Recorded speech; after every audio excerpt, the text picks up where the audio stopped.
I am Advocate B.R. Bornak. The topic of our today's lecture is the MOFA, that is the Maharashtra Ownership Flats Regulation of the Promotion of Construction, Sale, Management and Transfer Act 1963. That is Maharashtra Ownership Flats Act 1963.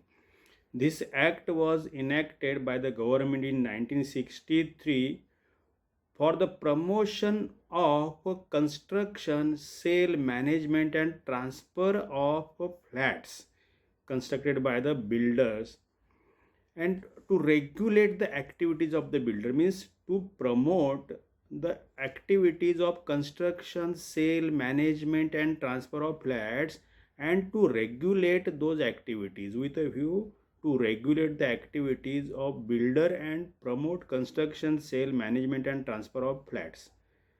The purpose of this act was like this.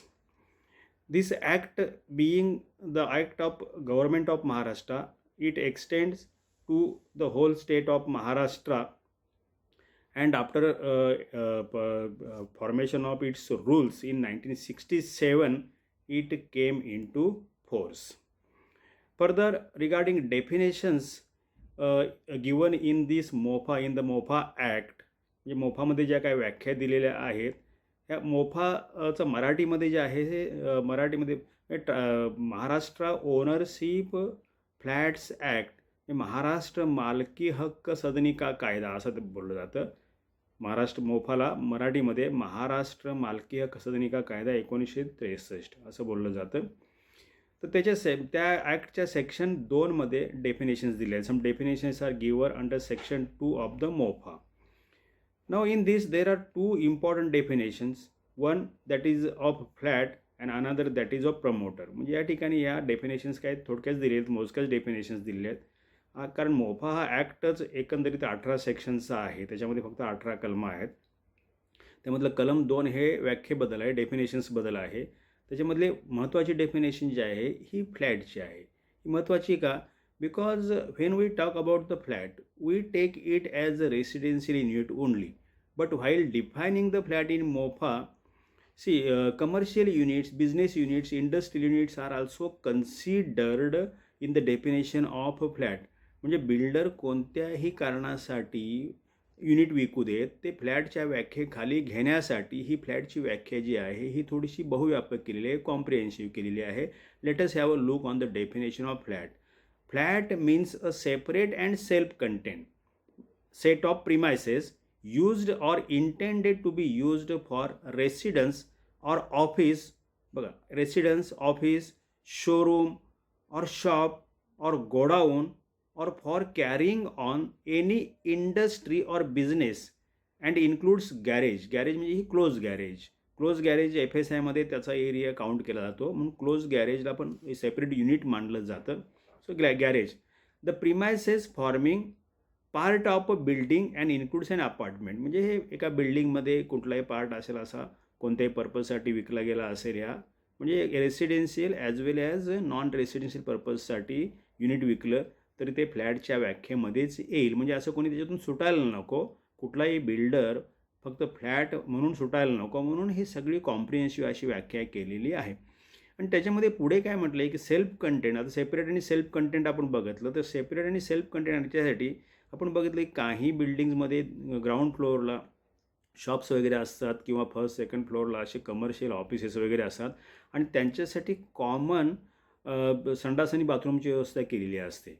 तर अशा म्हणजे वेगळी त्यांच्यासाठी व्यवस्था केलेली असेल तर त्यांनाही सेपरेट आणि सेल्फ कंटेंटच मानलं जाईल. म्हणजे याच्यामध्ये एखाद्या शॉपमध्ये किंवा कमर्शियल ऑफिसमध्ये जर संडास बाथरूमची व्यवस्था केलेली नसेल आतमध्ये, तरी काही फरक पडत नाही, त्यांच्यासाठी वेगळी व्यवस्था केलेली असते, म्हणून त्यांनाही सेपरेट आणि सेल्फ कंटेंट असंच म्हटलं जाईल, असं या व्याख्येच्या एक्सप्लेनेशनमध्ये दिलेलं आहे. That is what, not with standing that provision is made for sanitary, washing, bathing or other conveniences as common to two or more sets of premises, the premises shall be deemed to be separate and self-contained, असं explanation दिलेलं आहे. त्यामुळे ही व्याख्या अशी बहुव्यापक केलेली आहे की त्या व्याख्येमध्ये रेसिडेन्शियल आणि नॉन रेसिडेन्शियल युनिट्स पण कवर केलेले आहेत, आणि अशा प्रकारे ज्याच्या आतमध्ये संडास बाथरूमची व्यवस्था नाही आहे समजा, अशांनाही वेगळी व्यवस्था केलेली असल्यामुळं सेपरेट आणि सेल्फ कंटेंड असंच म्हटलं जाईल, असं या व्याख्येमध्ये म्हटलं, व्याख्येच्या एक्सप्लेनेशनमध्ये म्हटलेलं आहे. म्हणजे बिल्डर कोणत्याही कारणासाठी बिल्डिंग बांधू देत, त्यातले युनिट्स विकू देत, तर ते ह्या फ्लॅटच्या व्याख्येमध्ये येतात आणि ते मोफाच्या अंडर येतात. त्यांची ती ॲक्टिव्हिटी जी आहे ही मोफाच्या अंडर येते. पुढची व्याख्या जी आहे ही प्रमोटरची व्याख्या आहे. आता प्रमोटर म्हणजे या ठिकाणी मोफामध्ये ज्याला प्रमोटर म्हटलेलं आहे, म्हणजेच आपण ज्याला बिल्डर म्हणतो, डेव्हलपर म्हणतो, त्याला मोफामध्ये प्रमोटर म्हटलेलं आहे. ही प्रमोटरची व्याख्या पण बहुव्यापक केलेली आहे. म्हणजे या ठिकाणी जे ॲक्च्युअल बिल्डिंग बांधतात आणि बिल्डिंग बांधण्यास कारणीभूत होतात, असे सगळ्या लोकांना ह्या व्याख्येमध्ये घेतलेलं आहे. कारण पुढे पाठी समजा तुम्हाला कन्व्हेयन्ससाठी वगैरे जायचं असेल आणि बिल्डरच्या नावाने ती लँड नसेल, तर तुम्ही जमीन मालकालाही कन्व्हेयन्सच्या प्रोसेसमध्ये पार्टी करू शकता किंवा त्याच्यातला एखादा ह्या चेनमधला म्हणजे लँड ओनर टू बिल्डर ह्याच्यामध्ये जे लोक आहे त्या चेनमधला एखादा व्यक्ती वारला असेल तर त्याच्या वारसांनाही तुम्हाला रेकॉर्डवरती आणायला लागतं. त्यामुळे प्रमोटरची व्याख्या करते वेळी तीही व्याख्या थोडी बहुव्यापक केलेली आहे, म्हणजे कॉम्प्रिहेन्सिव्ह केलेली आहे. Let us have a look on the definition of promoter. Promoter means a person and includes a partnership firm or a body or association of persons. म्हणजे काही काही ठिकाणी काय होतं की काही फर्म किंवा कंपनीच्या माध्यमातून कन्स्ट्रक्शन होतात, त्यांना याच्यामध्ये कव्हर केलेलं आहे. वेदर रजिस्टर्ड ऑर नॉट, म्हणजे ती नोंदणीकृत असू दे किंवा नसू देत. Who constructs or causes to be constructed, म्हणजे जो बिल्डिंग बांधतो किंवा कॉजेस टू बी कन्स्ट्रक्टेड म्हणजे बांधण्यास कारणीभूत ठरतो, causes to be constructed. A block or building of flats or apartments for the purpose of selling, म्हणजे फक्त सेलचा पोर्शन जो आहे तेवढाच मोफाच्या अंडर कव्हर होतो. सेलचा पोर्शन नसेल तर तो मोफाच्या अंडर येत नाही, लक्षात ठेवा. म्हणजे selling for the purpose of selling some or all of them to other persons or to a company, cooperative society or other association of persons and includes his assignees, असं म्हटलं. मग याच्यामध्ये सगळे इतर म्हणजे वारस किंवा इतर त्याचे रिप्रेझेंटेटिव्ह सगळे आले त्याच्यामध्ये. And where the person who builds and the person who sells are different persons, the term includes both. म्हणजे याच्यामध्ये सगळ्यांना कसं कव्हर करता येईल या व्याख्येमध्ये, जेणेकरून पुढे काय जबाबदार त्यांना धरायचं असेल, लायबल अकाउंटेबल धरायचं असेल तर सगळे कव्हर होतील, अशा हिशोबाने व्याख्या बनवली. म्हणजे याच्यातून कोणी सुटू नये. म्हणजे ही जी फ्लॅट आणि आपण प्रमोटरची व्याख्या बघितली मोफामधली, ही बहुव्यापक व्याख्या आहे. म्हणजे ह्याच्यामध्ये ह्या दोन्ही व्याख्यांमध्ये की असा स्कोप काही नाही ठेवला की कोणी सुटून जाईल याच्यामध्ये वगैरे. ठीक आहे, तर हे डेफिनेशनमधल्या ह्या दोन व्याख्या महत्त्वाच्या आहेत. Let us proceed further to section 3. हा सेक्शन 3 इम्पॉर्टंट आहे मोफामधला. What is that about? The section 3 is about general liabilities of a promoter. म्हणजे हा बिल्डर आहे याच्या जनरल लायबिलिटी, सर्वसाधारण जबाबदाऱ्या काय आहेत बघा. तर प्रमोटर ज्यावेळी फ्लॅट्स विकण्यासाठी लॉन्च करतो त्यावेळी आपण त्याच्या इन्क्वायरीला वगैरे जातो, चौकशीसाठी त्याच्या ऑफिसमध्ये जातो, त्यावेळी त्यांनी कोणकोणत्या गोष्टी डिस्क्लोज केल्या पाहिजेत.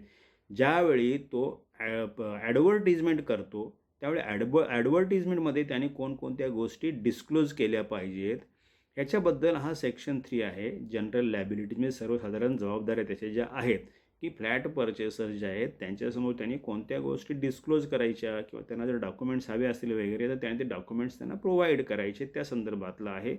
तर याच्यामधले बघा त्यांनी कुठल्या कुठल्या गोष्टी डिस्क्लोज केल्या पाहिजेत. Disclose title to the land, ह्याच्यासाठी त्याला certified by advocate of not less than 3 years standing. किंवा पूर्वीच्या काळामध्ये ॲटॉर्नी असायचे, ॲटॉर्नी ॲट बार, म्हणजे बॅरिस्टर वगैरे लोक जी होती. आता नाही, ते सगळं ब्रिटिशांच्या कालावधीमध्ये त्या एक्झाम देऊन यायची तिकडची लोक.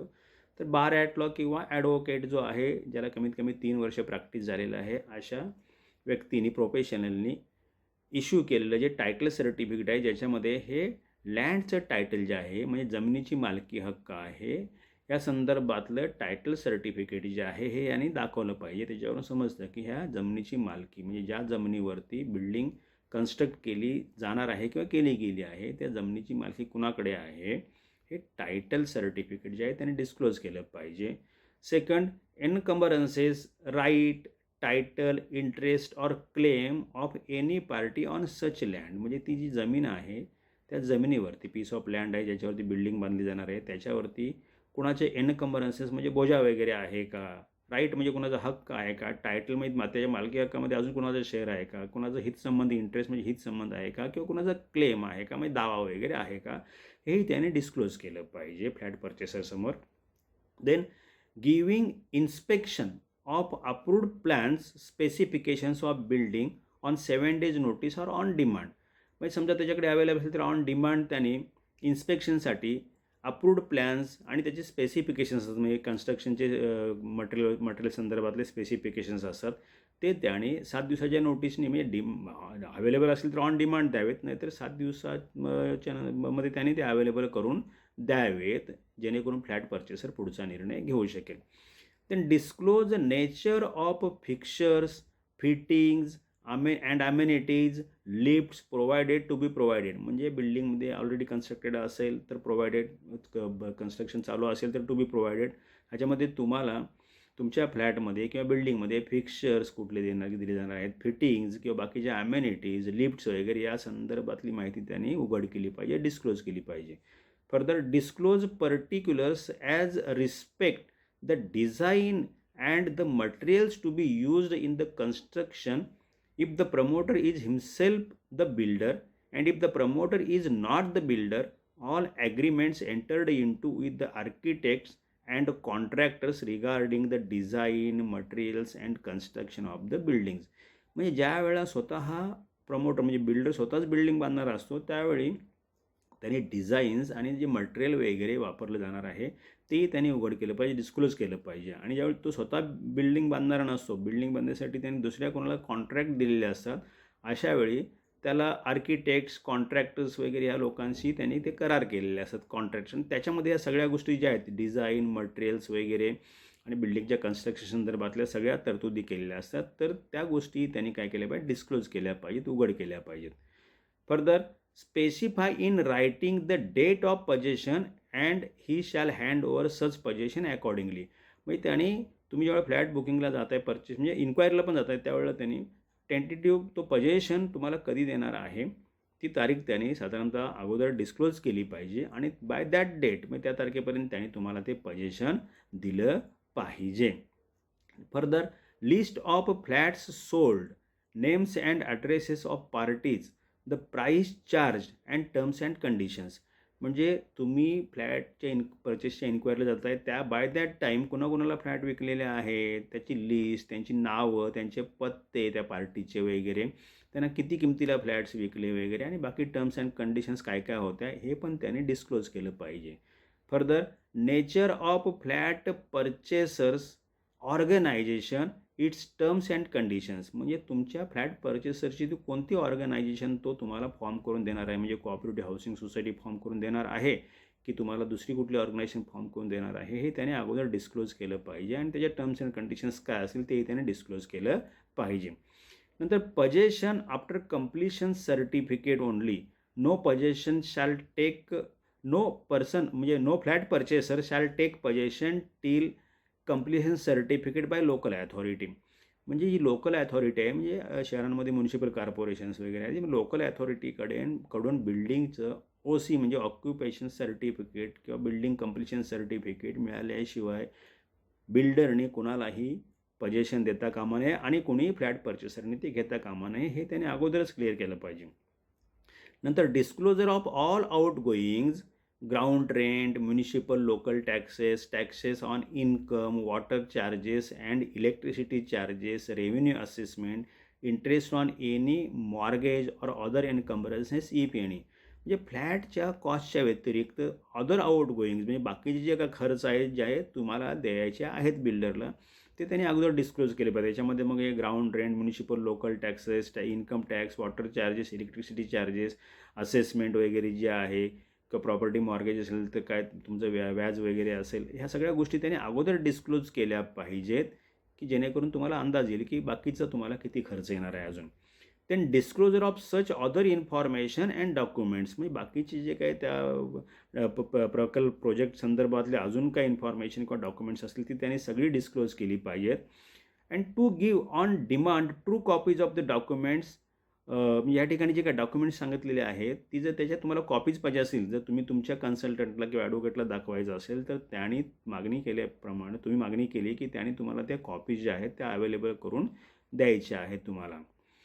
कीप डॉक्युमेंट्स, प्लॅन्स, स्पेसिफिकेशन्स और copies at site and permit inspection. म्हणजे ह्या सगळ्या ज्या डॉक्युमेंट्सच्या किंवा अप्रूव्ड प्लॅन्स असतील, स्पेसिफिकेशन असतील, ह्याच्या ज्या कॉपीज आहेत त्यांनी साईटवरती अवेलेबल करून ठेवल्या पाहिजेत आणि तुम्हाला इन्स्पेक्शनसाठी पाहिजे असतील तर तुम्हाला त्यांनी त्या अवेलेबल करून दिल्या पाहिजेत. फर्दर आता याच्यामध्ये पुढे सांगितलं की त्यांनी ॲडव्हर्टिजमेंटमध्ये काय काय गोष्टी डिस्क्लोज केल्या पाहिजेत. म्हणजे while advertising about the project, म्हणजे ज्यावेळी तो एखाद्या प्रकल्पाची जाहिरात करतो त्यावेळी त्यांनी कुठल्या गोष्टी डिस्क्लोज केल्या पाहिजेत. यामध्ये पहिलं आहे कार्पेट एरिया ऑफ फ्लॅट. म्हणजे प्रत्येक जाहिरातीमध्ये त्यांनी कार्पेट एरिया प्रत्येक फ्लॅटचा काय असेल, इन्क्लुडिंग बाल्कनीज, म्हणजे बाल्कनीसह कार्पेट एरिया, पण बाल्कनीचा एरिया त्यांनी वेगळा दाखवायचा. अशा प्रकारे त्यांनी जाहिरात केली पाहिजे.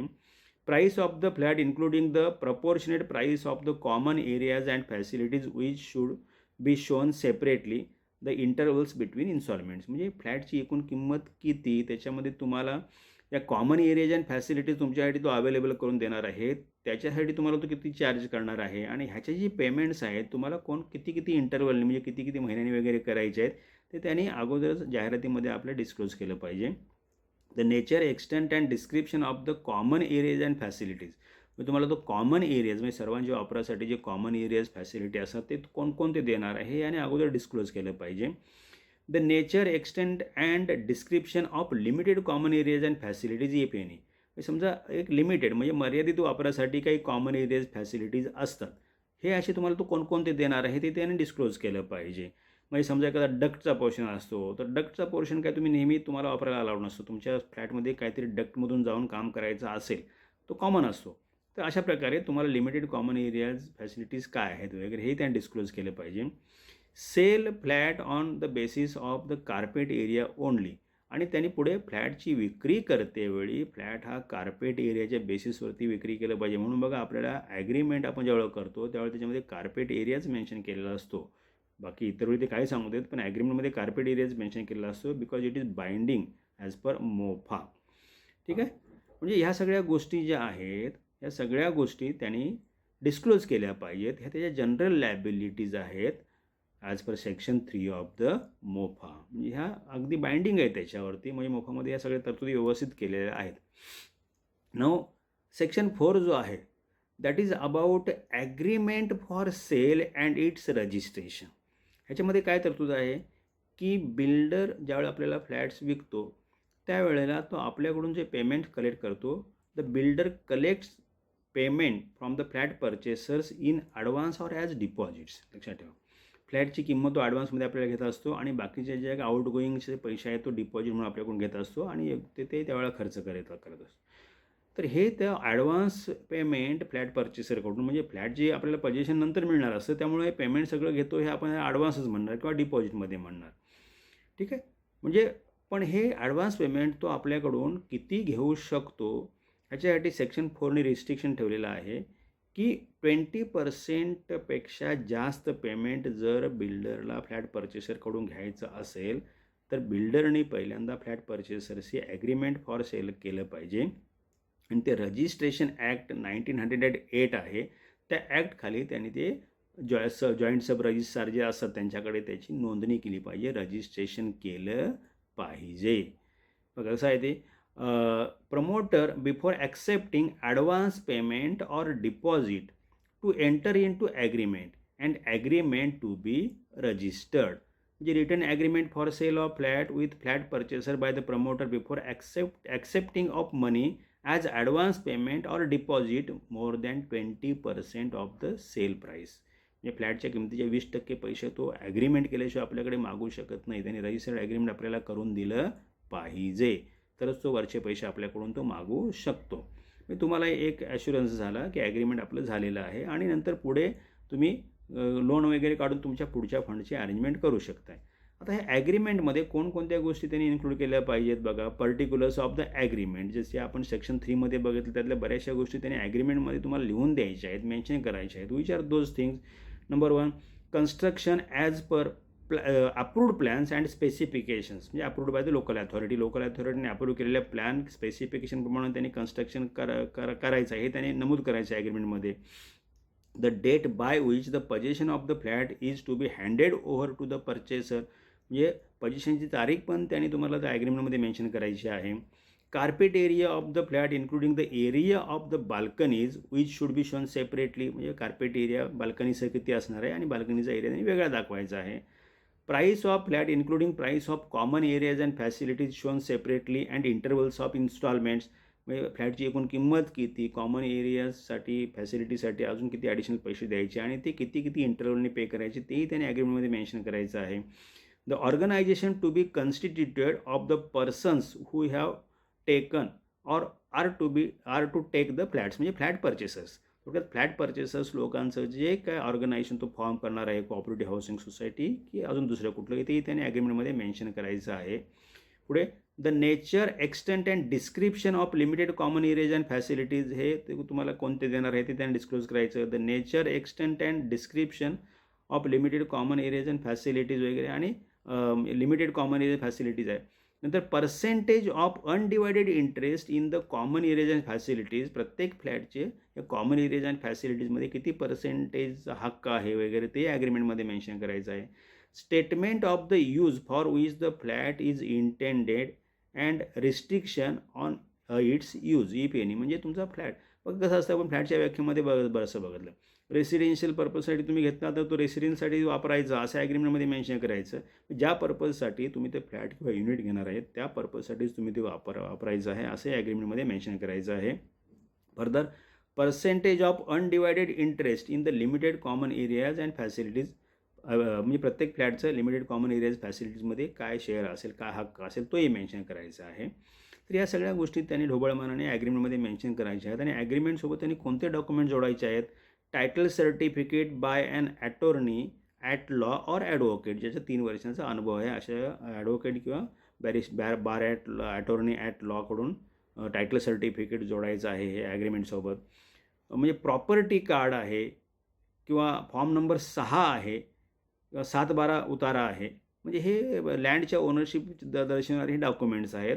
हे डॉक्युमेंट्स किंवा इतर कुठलं रेव्हेन्यू रेकॉर्ड असेल लँडची ओनरशिप दर्शवणारं तर तेही जोडायचं आहे. म्हणजे तिथून लँडची ओनरशिप जी आहे ही क्लिअर होईल. Then the plans and specifications of the flat approved by the local authority, म्हणजे लोकल अथॉरिटीने अप्रूव्ह केलेले प्लॅन स्पेसिफिकेशन्स ते ॲग्रीमेंटसोबत जोडायचे आहेत. And mode of presenting agreement for registration before the registering officer, म्हणजे रजिस्ट्रिंग ऑफिसर समोर मी ॲग्रीमेंट रजिस्ट्रेशनसाठी कोण जाणार आहे वगैरे, त्या ठिकाणी अथॉरिटी वगैरे असेल तर ती पॉवर ऑफ अटॉर्नी ज्याच्या नावाने दिली ती पण जोडायला लागते वगैरे. तर ह्या सगळ्या गोष्टी ॲग्रीमेंट संदर्भातल्या आहेत. म्हणजे सेक्शन 4 जो आहे that is about agreement for sale of flat and its registration. ॲग्रीमेंटसोबत कोणकोणती कागदपत्र जोडायची आहेत या संदर्भातला आणि ॲग्रीमेंटमध्ये कोणकोणत्या गोष्टी इन्क्लूड करायच्या आहेत या संदर्भातलं सेक्शन 4 आहे. 20% जास्त पेमेंट जर घ्यायचं असेल ॲडव्हान्समध्ये तर under section 4 agreement for sale बिल्डरने आपल्याशी केलं पाहिजे आणि ते त्यांनी रजिस्टर करून दिलं पाहिजे under section 4 of the MOFA. पुढे आहे section 4A, effect of non registration of agreement required to be registered under section 4.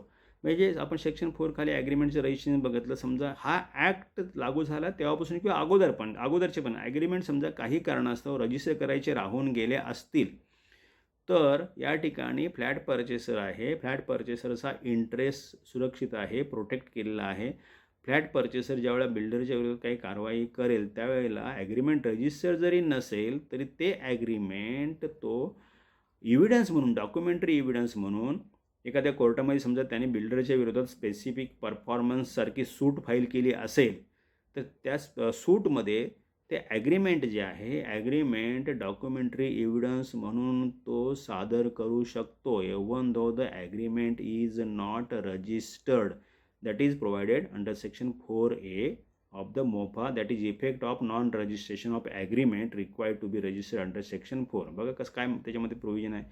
Wear an agreement for sale entered into under subsection 1 of section 4 whether entered into before or after the commencement of this act remains unregistered for any reason, then notwithstanding anything contained in any law for the time being in force or in any judgment, decree, or order of any court, it may be received as evidence of a contract in a suit for a specific performance. Specific performance suit खाली हे तुमचं evidence म्हणून सादर केलं जाऊ शकतं, कोर्टाकडून ते स्वीकारलं जाऊ शकतं. As evidence of part performance of a contract, म्हणजे आपण आपला पार्ट परफॉर्म केलेला आहे असं फ्लॅट परचेस सांगू शकतो कोर्टाला, हे डॉक्युमेंट सबमिट करून, ॲग्रीमेंट सबमिट करून.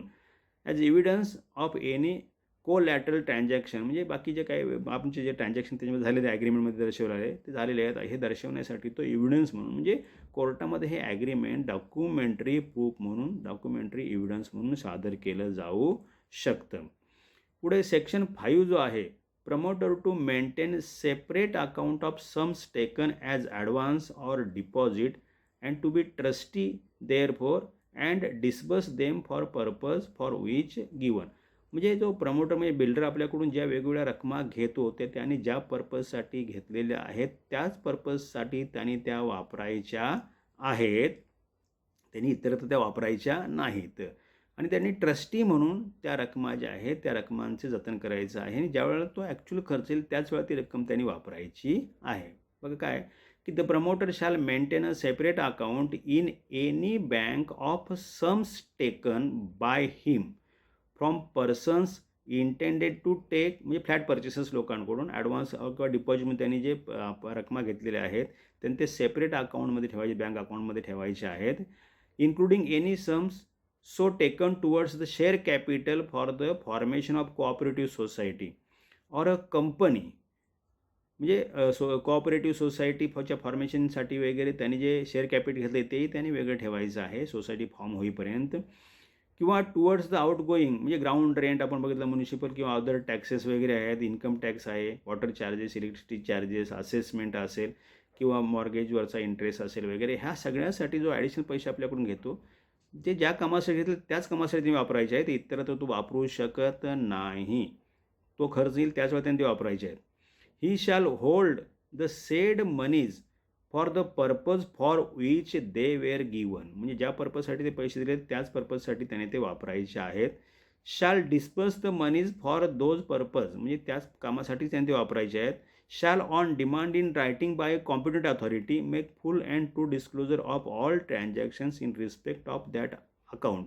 समजा या संदर्भातला वाद एखाद्या कॉम्पिटंट अथॉरिटीज या कायद्याखाली अपॉइंट केलेल्या आहेत, सेक्शन 5A खाली आपण पुढचं बघणार आहोत सेक्शन, तर त्याखाली कॉम्पिटंट अथॉरिटी अपॉइंट केले, त्यांच्याकडे समजा एका तुमचा वाद गेला आणि त्या रकमेसंदर्भात काय वाद असेल तर त्या कॉम्पिटंट अथॉरिटीने मागणी केल्यानंतर त्या प्रमोटरने ह्या रकमांचा हिशेब, त्यांना ट्रान्झॅक्शन काय व्यवहार केले ते दाखवायचा आहे. म्हणजे सेक्शन 5 जो आहे तो तुमच्याकडून जो इतर पैसे घेतो ज्या पर्पजसाठी घेतले त्या पर्पजसाठीच त्यांनी वापरायचे आहेत. तो नाही तोपर्यंत तो पर्पज जर येत नसेल तोपर्यंत त्यांनी ते पैसे ट्रस्टी म्हणून सांभाळून ठेवायचे सेपरेट बँक अकाउंटमध्ये. ठीक आहे. पुढचं आहे section 5A, that is competent authority. आपल्याकडे आता सेक्शन 5 बघितला त्या संदर्भातला काही वाद असेल किंवा सेक्शन 10 आपल्याला ते आपण पुढे बघणार आहोत. 10 तो सोसायटीच्या रजिस्ट्रेशनसाठी आहे आणि सेक्शन 11 ह्या कन्व्हेन्ससाठी आहे.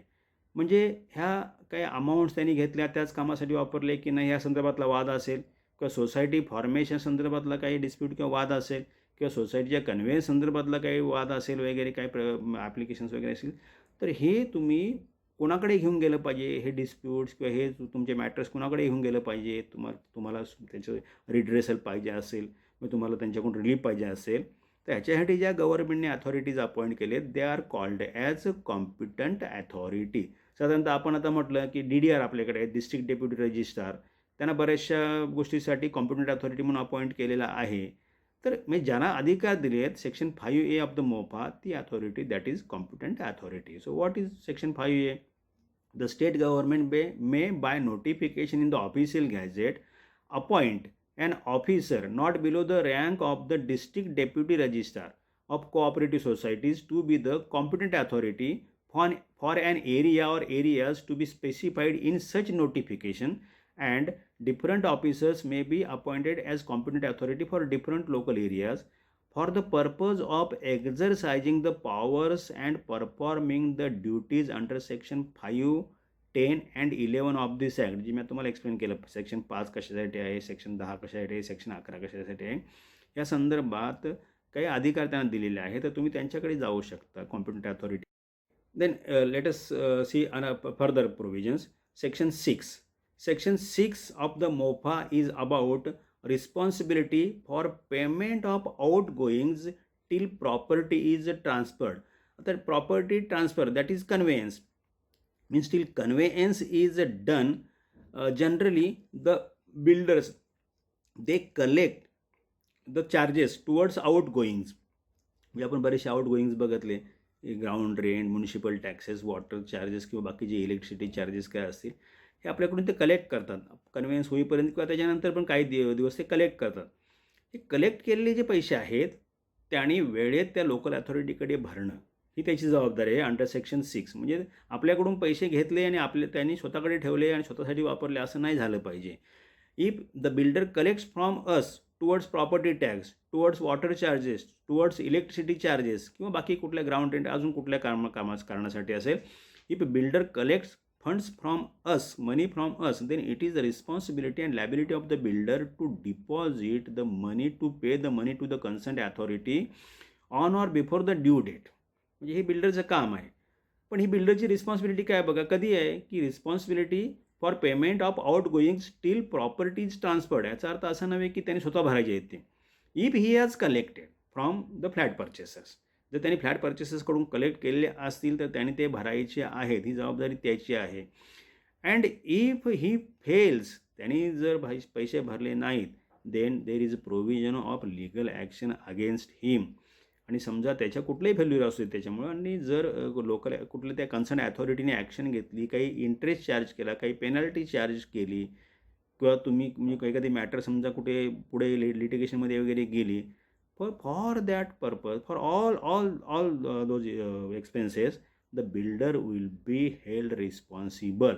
कारण त्यांनी तुमच्याकडून पैसे घेतलेले आहेत, तुम्ही त्याला दिलेले आहेत, तर त्याने वेळेत भरणं त्याचं काम आहे. पण तो भरत नाही तर त्याला जबाबदार धरलं जाईल. काही दंड, व्याज किंवा बाकी जे खर्च येतील त्याच्यासाठी त्याला जबाबदार धरलं जाईल as per section 6 of the मोपा.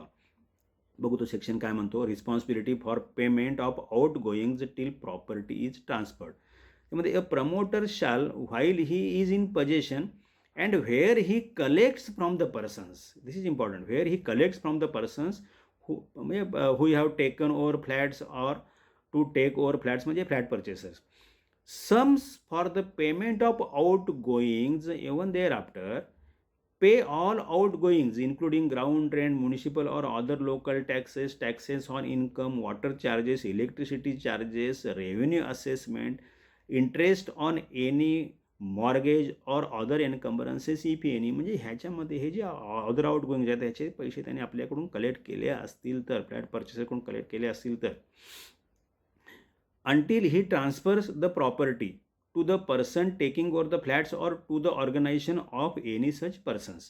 म्हणजे कन्व्हेन्स होईपर्यंत, साधा थोडक्यात असं आपण याला म्हणून, कन्व्हेन्स होईपर्यंत जर त्यांनी काही पैसे कलेक्ट केले असतील तर त्यांनी ते भरायचे आहेत. Where any promoter fails to pay all or any of the outgoings collected by him from the persons who have taken over flats or to take over flats, म्हणजे flat purchasers, before transferring the property to the person taking over the flats or to the organization of any such persons, the promoter shall continue to be liable even after the transfer of the property. म्हणजे त्यांनी पैसे घेतलेत आणि conveyance जरी झाला आणि पूर्वीचे पैसे त्यांनी भरलेले नसतील, समजा कन्व्हेन्स नंतर आपण पैसे भरत असू आणि कन्व्हेन्सच्या अगोदरचे पैसे त्यांनी आपल्याकडून घेतले असेल ते भरले नसतील, तर ते भरण्याची लायबिलिटी त्याची कंटिन्यू होईल. The promoter shall continue to be liable even after the transfer of the property to the person, such outgoings and penal charges if any to the authority or person to whom they are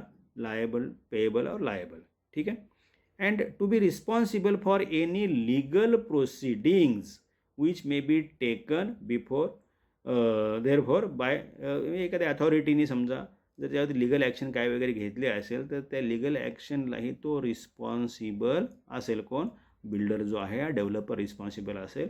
section 6 is about payment of outgoings by the builder to the concern authority till the property's transfer, म्हणजे conveyance होईपर्यंत, if he has collected those amounts from the flat पर्चेसर्स.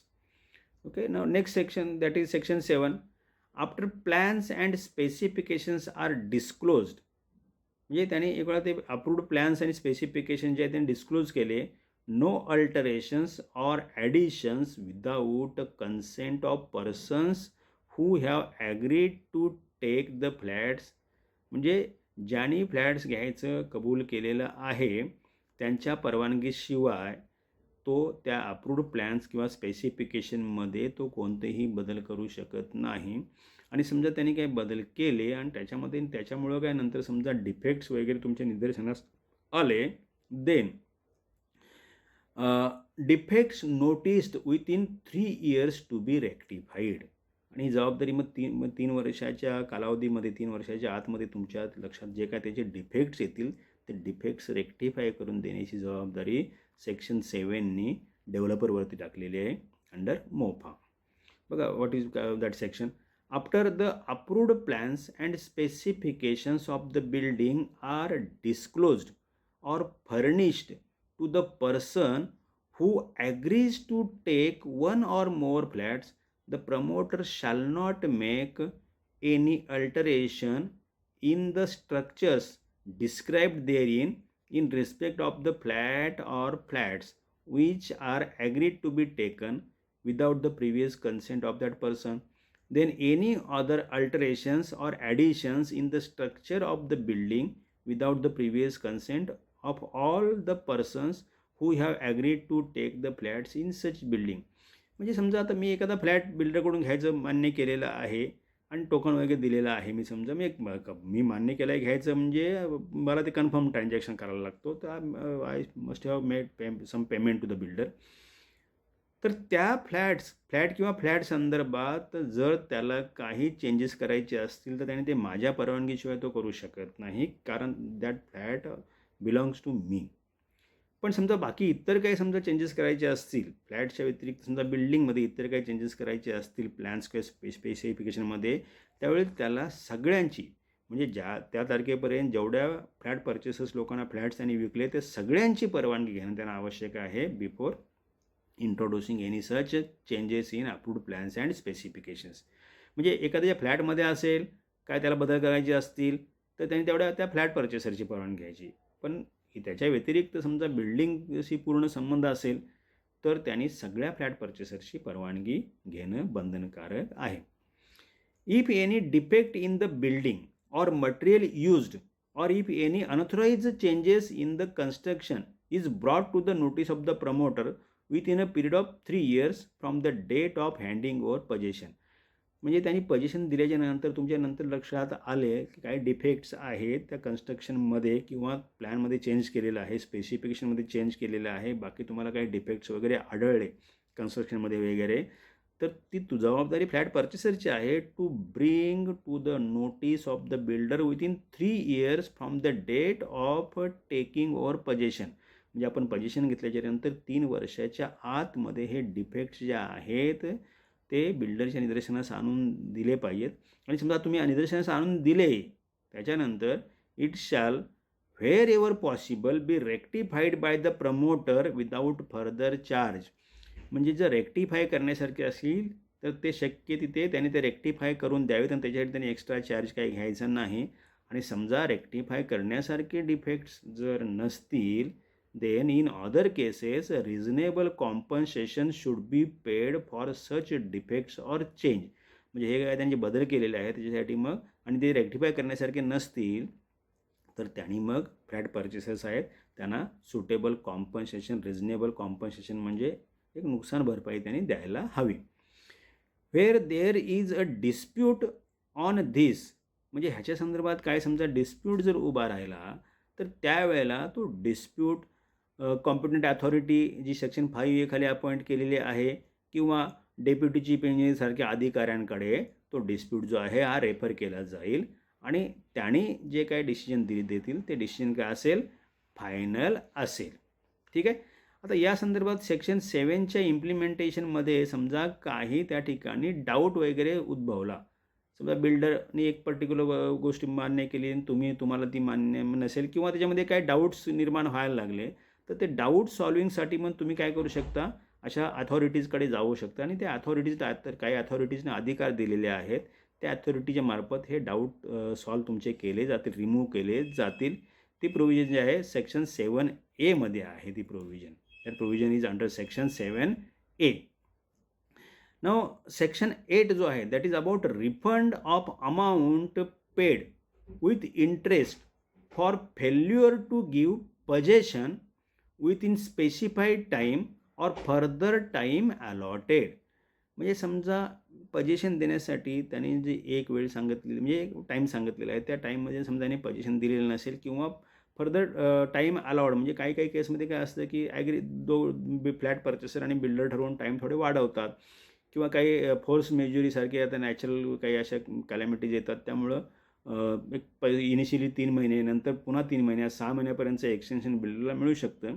तर ते extended पिरियडमध्ये समजा त्यांनी position नाही दिलं तर the flat purchasers they have right to get their money refund and with interest at the rate of 9% simple interest from the date of payment of money till the date of a refund. The interest is to be collected from the builder at the rate of 9% simple interest from the date of payment to the date of a refund. असं ते section 8 आहे.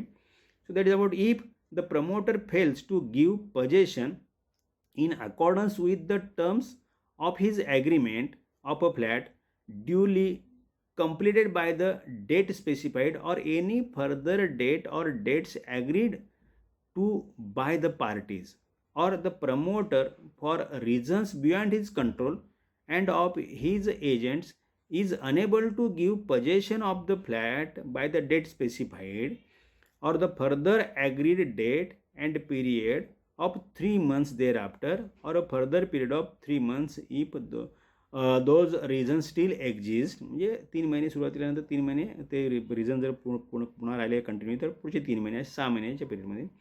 Then in any such case the promoter shall be liable on demand. म्हणजे तुम्हाला मागणी करायला तरच तो पैसे परत करणार. म्हणजे तुम्ही मागणी करत जर नसाल तर it is implied you have agreed to continue with that project even though the project is delayed.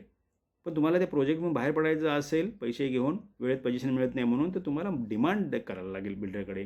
Then in such case the promoter shall be liable on demand but without prejudice to any other remedies to which he may be liable. म्हणजे बाकीच्या पण तुम्हाला काही company नुकसान वगैरे असेल त्याच्यासाठी तुम्ही वेगळं ॲक्शन घेऊ शकता. To refund the amounts already received by him in respect of the flat with simple interest at 9% per annum. म्हणजे 9% सिम्पल इंटरेस्ट तुम्हाला पैसे परत करायचे आहेत. From the date he received the sums till the date the amounts and interest thereon is refunded. ठीक आहे, म्हणजे पैसे घेतलेल्या तारखेपासून ते रिफंडच्या तारखेपर्यंत. And the amounts and the interest shall be a charge on the land and the construction if any thereon in which the flat is or was to be constructed. म्हणजे तुमचा त्याच्या प्रॉपर्टीवरती जो चार्ज म्हणून राहील, जोपर्यंत ते पैसे परत करत नाही तोपर्यंत ती जी प्रॉपर्टी आहे लँड किंवा जे कन्स्ट्रक्शनचा पार्ट आहे त्याच्यावरती चार्ज म्हणून राहील. मग तुम्ही ते कधीही वसूल करू शकता त्याच्याकडून, इव्हन त्याच्या त्या प्रॉपर्टीला अटॅच करून वसूल करू शकता. To the extent of the amount due, म्हणजे तुमच्या म्हणजे जे अमाऊंट ड्यू आहे तेवढ्यापुरताच तो चार्ज त्या प्रॉपर्टीवरती राहील. This section 8 is about refund of money with interest in case the builder fails to give possession within specified or extended time period. Now further section 9, no mortgage etc. to be created without consent of parties after execution of agreement for sale. So तुमच्या शेतात त्याने agreement for sale केलं आणि समजा त्याचे flat विकत नाहीत वगैरे ह्या काही कारणास्तव समजा त्याला तो प्रोजेक्ट मॉर्गेज ठेवून त्याला पैसे काढून प्रोजेक्ट पूर्ण करायचा असेल, तर तो ज्या लोकांना त्या तारखेपर्यंत फ्लॅट्स विकलेले आहेत त्या सगळ्या लोकांचं कन्सेंट रायटिंगमध्ये घेतल्याशिवाय कुठली त्याची तो प्रोजेक्ट आहे तो मॉर्गेज ठेवू शकत नाही कुठल्याही बँकेकडे, फायनान्शियल इन्स्टिट्यूटकडे. That is provision under section 9. What is that provision? No promoter shall after he executes an agreement to sell any flat mortgage or create a charge on the flat or the land without the previous consent of the persons who take or agree to take the flats, may flat purchaser, If any such mortgage or charge is made or created without such previous consent, after the agreement referred to in section 4 is registered, it shall not affect the right and interest of such persons. म्हणजे समजा तुम्हाला न विचारता त्यांनी जरी mortgage केलं तर ते बँकेची जबाबदारी आहे या गोष्टीला. तर आपल्याला तुमचा जो अधिकार आहे त्या प्रोजेक्टमधला तुमचा राईट अँड इंटरेस्ट जो आहे तो अफेक्ट होणार नाही. Means you will be entitle for your flat or for the refund if possession is not given within specified time or extended time. हे आहे. Further important section 10. Section 10 why important? Because it is for formation of the society or company or any other legal body. So what is that section 10? Promoter to take steps for formation of cooperative society or company. ठीक आहे. आता मी provisions आपण बघू. As soon as a minimum number of persons required to form cooperative society or a company have taken flats. म्हणजे या ठिकाणी 60%चं मोफाचे rules आहेत ज्यामध्ये त्यांनी 60% सांगितलं होतं. कमीत कमी 60% लोकांनी फ्लॅट जर विकत घेतले तर त्यांनी सोसायटी फॉर्मेशनच्या प्रक्रिया पुढच्या 6 महिन्यात चालू केली पाहिजे, म्हणजे प्रक्रिया स्टार्ट केली पाहिजे.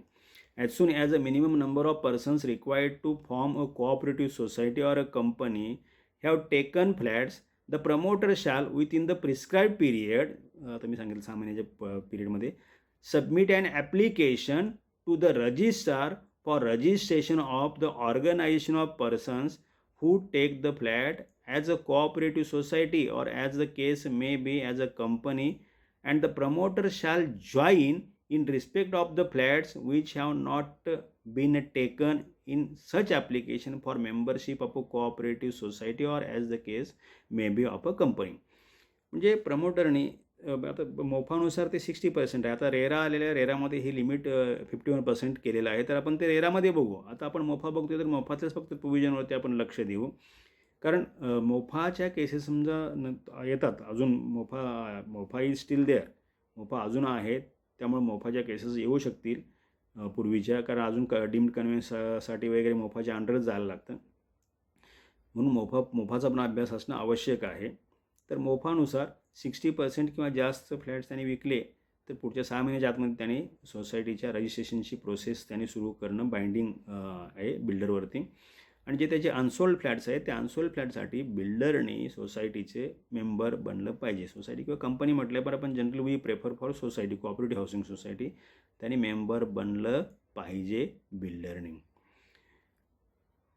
Nothing in this section shall affect the right of the promoter to dispose of the remaining flats in accordance with the provisions of this act. म्हणजे हे ते अनसोल्ड फ्लॅट आहे, ते अनसोल्ड फ्लॅट ते सोसायटी फॉर्मेशन नंतर पण तो विकू शकतो, तो त्याचा हक्क वगैरे कोणी हिरावून घेऊ शकणार नाही. आता इफ बिल्डर डझंट कोऑपरेट, किंवा ही स्टेप आहे as per section 10A, if builder fails to take this step for the formation of society or company as the case may be, then in that case under non-cooperation of the builder, you will have to submit application to the competent authority. आता त्याच्यामध्ये काय तुमचं रजिस्ट्रेशनचं जे application असतं ते deputy register किंवा assistant register जात असतं, पण तुमची कॉम्पिटंट अथॉरिटी म्हणून हे DDR आहेत, डिस्ट्रिक्ट डेप्युटी रजिस्टर आहेत, तुम्हाला त्यांच्याकडे अप्रोच व्हायला लागतं. In case of formation of society under non cooperation you have to approach to competent authority, and competent authority here is a district deputy register. मग असं बघितलं आपण की not below the rank of district deputy register, म्हणजे जी competent authority आहे त्यांच्याकडे तुम्हाला ॲप्लिकेशन करायला लागेल. आणि तेथे मग त्या ॲप्लिकेशनमध्ये यू हॅव टू मेन्शन की builder is not cooperating, it is the liability of the builder, आणि या सेक्शननुसार तो कॉपरेट करत नाही आहे, सेक्शन 10(1) तो कॉपरेट करत नाही. In that case that competent authority after issuing show cause notice to the builder, hearing वगैरे त्या ठिकाणी घेतल्या जातात, आणि नंतर मग डायरेक्शन देतात, ऑर्डर देतात टू द अथॉरिटी, रजिस्टर जो डेप्युटी रजिस्टर किंवा असिस्टंट रजिस्टर आहेत ज्यांनी सोसायटीचं रजिस्ट्रेशन केलं पाहिजे त्यांना ते ऑर्डर देतात की to form the society under non cooperation of the builder. ठीक आहे, ती नॉन कॉपरेशनची पण तरतूद या ठिकाणी केलेली आहे.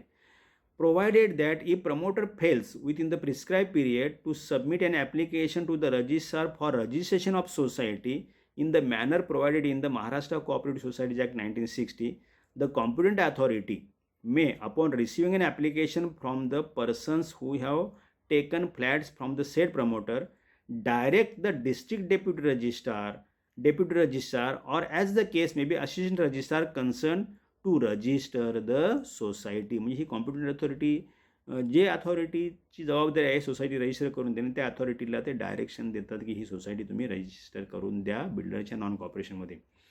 Provided further that no such direction to register any society under the preceding provisos shall be given to the district deputy registrar, or as the case may be to the assistant registrar by the competent authority without first verifying authenticity of the applicant's request and giving the concerned promoter a reasonable opportunity of being heard.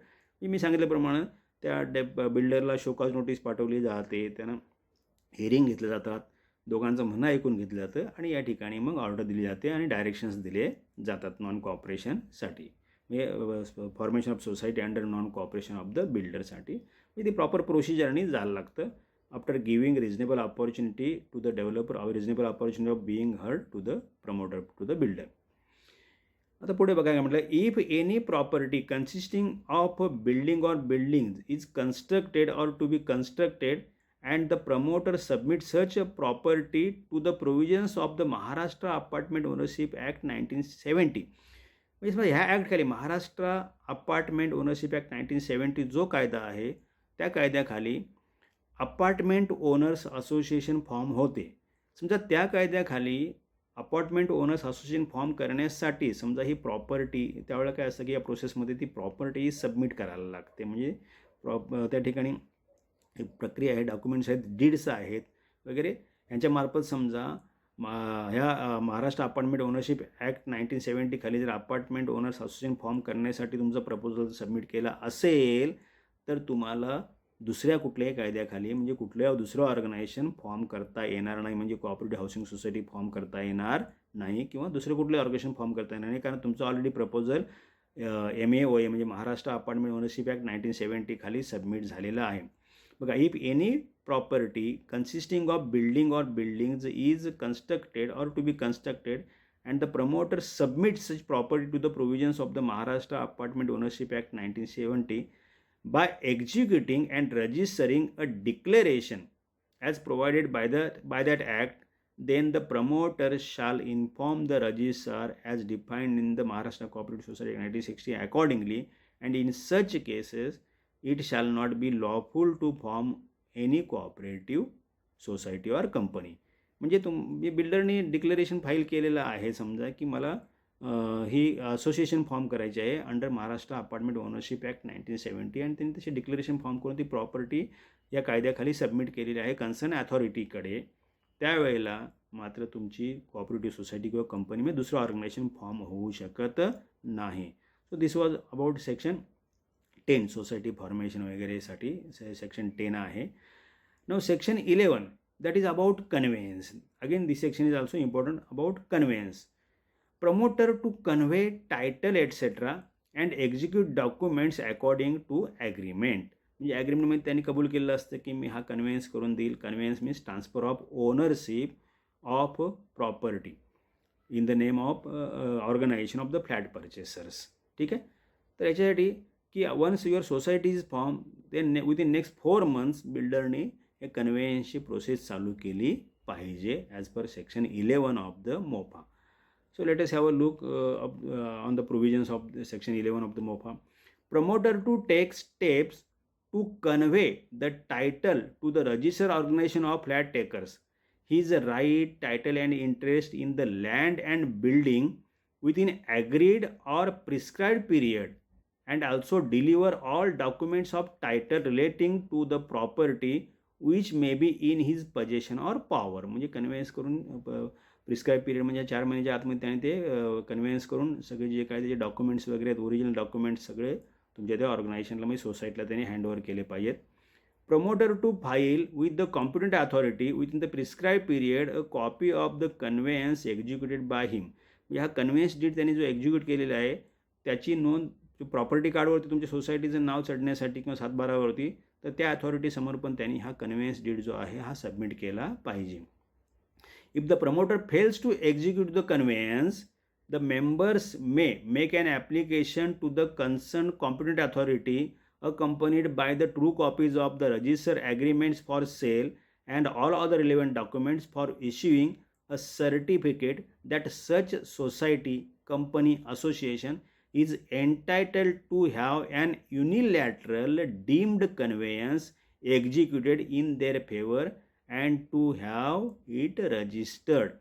म्हणजे हे deemed conveyance संदर्भातलं आहे. Section 11चा subsection 3 आहे, that is about deemed conveyance. म्हणजे if the promoter fails, म्हणजे बिल्डरनी तुम्हाला जर conveyance करून नाही दिला स्पेसिफिक पिरियडमध्ये, तर तुम्ही कॉम्पिटंट अथॉरिटीकडे, या ठिकाणी कॉम्पिटंट अथॉरिटी म्हणून DDRची नेमणूक केलेली आहे, तर कॉम्पिटंट अथॉरिटीकडे तुम्ही युनिलॅटरल डीम्ड कन्व्हेन्ससाठी तुमची सोसायटी जी आहे ही इलिजिबल आहे, पात्र आहे, हे सर्टिफाय करून घेण्यासाठी, याचं प्रमाणपत्र घेण्यासाठी तुम्हाला डीम्ड कन्व्हेन्सची प्रोसेस चालू करायला लागते आणि कॉम्प्युटर अथॉरिटीकडे जाऊन तुम्हाला ती प्रोसेस पूर्ण करून घ्यायला लागते. The competent authority on receiving such application with in reasonable time and in any case not later than 6 months, म्हणजे हे तुमचा अर्ज त्याला डिस्पोज ऑफ करण्यासाठी 6 महिन्याचा कालावधी दिलेला आहे. After making such inquiry as deemed necessary and after verifying the authenticity of the document submitted and after giving the promoter a reasonable opportunity of being heard, on being satisfied that it is a fit case for issuing such certificate, shall issue a certificate to the sub-registrar or any other appropriate registration officer under the Registration Act 1908, certifying that it is a fit case for enforcing unilateral execution of conveyance deed, conveying the right, title and interest of the promoter in the land and building in favor of the applicant as a deemed conveyance. या प्रोसेसमध्ये पण promoter builder आहे ह्याला पूर्ण opportunity दिली जाते. ती ह्या ठिकाणी त्याला शोकॉज नोटीस पाठवली जाते, हिअरिंग वगैरे होतात. ह्या पूर्ण प्रक्रियेमध्ये सगळे डॉक्युमेंट्स दोन्ही पार्टीने रेकॉर्ड त्यांना सांगितले जातात.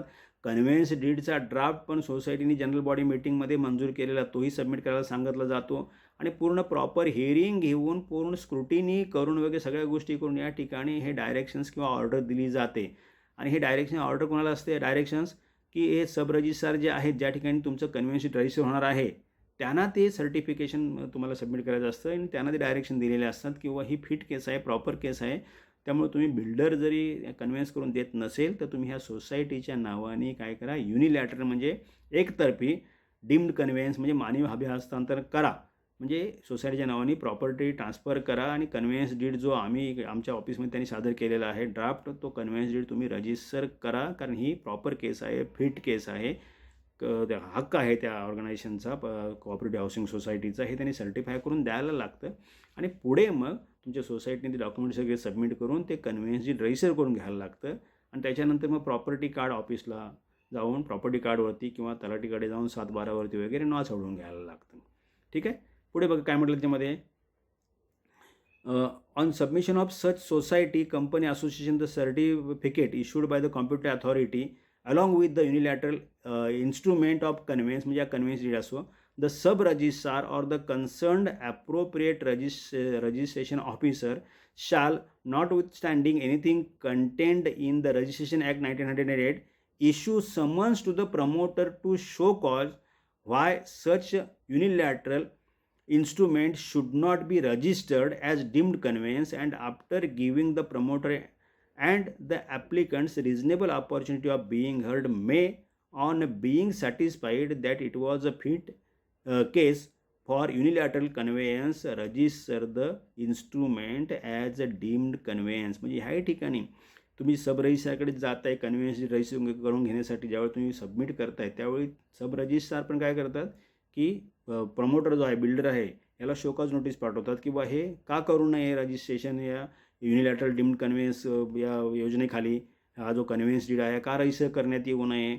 त्याही ठिकाणी त्यांच्यामध्ये त्यांचं म्हणणं ऐकून घेतलं जातं आणि त्याच्यानंतरच मग हा केला जातो, हा कन्व्हेन्स डीड जो आहे हा कन्व्हेन्स डीड रजिस्टर केला जातो. आणि ह्याच्यानंतर मग रजिस्ट्रेशन झालं कन्व्हेन्स डीडचं की पुढची जी प्रक्रिया आहे, प्रॉपर्टी कार्डवरती नाव चढवून घेणं, 7/12 नाव चढवून, म्हणजे प्रॉपर्टी कार्ड किंवा 7/12 नाव चढवून घेणं.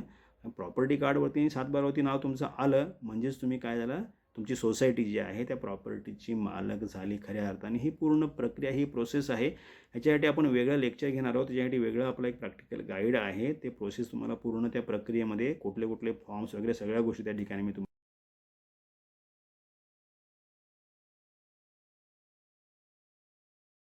Now let us see the further provisions under the MOFA. Section 12, that is about general liabilities of a flat taker. आता आपण जे फ्लॅट टेकर्स म्हणजे फ्लॅट पर्चेसेस आहोत त्यांचे जनरल लायबिलिटीज काय आहेत? There are two main liabilities of flat purchases. त्या कोणत्या? की फ्लॅटची जी प्राईस आहे तुम्ही ॲग्री केलेलं आहे की तुम्ही स्पेसिफिक इंटरवलने ती पे कराल. ती त्या इंटरवलनी फ्लॅटची प्राईस आणि बाकीच्या ज्या काही आउटगोईंग्स वगैरे आहेत त्या तुम्ही बिल्डरला वेळेत पे करणं ही तुमची जबाबदारी आहे. आणि सेकंड रिस्पॉन्सिबिलिटी जी आहे तुमची, see when the builder starts a process to form your legal body organization, that is cooperative housing society or company as the case may be, under section 10 of MOFA, that time to cooperate with the builder. हे दोन प्रामुख्याने आपल्याकडे जबाबदाऱ्या आहेत. ठीक आहे. आणि ह्या जर जबाबदाऱ्या आपण पार नाही पाडल्या तर मग त्या ठिकाणी आपल्याला दंडाची तरतूद पण आहे. So let us have a look on section 12, provisions of section 12, that is general liability of a flat taker. Every person who has executed an agreement to take a flat, म्हणजे आपण फ्लॅट पर्चेसर्स, शाल पे, ही पहिली आपली जबाबदारी आहे, shall pay at the proper time and place the price his proportionate share of the municipal taxes, water and electricity charges, ground rent if any, and other public charges in accordance with his agreement with the promoter. And where a cooperative society or a company of a persons taking the flats is to be constituted, cooperate in the formation of such society or company as the case may be. ही आपली second responsibility आहे. म्हणजे flat पर्चेसर लोकांचे ज्या liabilities आहेत ह्या दोन आहेत. एक म्हणजे पेमेंट वेळेच्या वेळी करणं ॲग्री केल्याप्रमाणे, दुसरी म्हणजे कोऑपरेटिव्ह सोसायटी किंवा लिगल बॉडीच्या फॉर्मेशनच्या प्रोसेसमध्ये बिल्डरला कोऑपरेट करणं.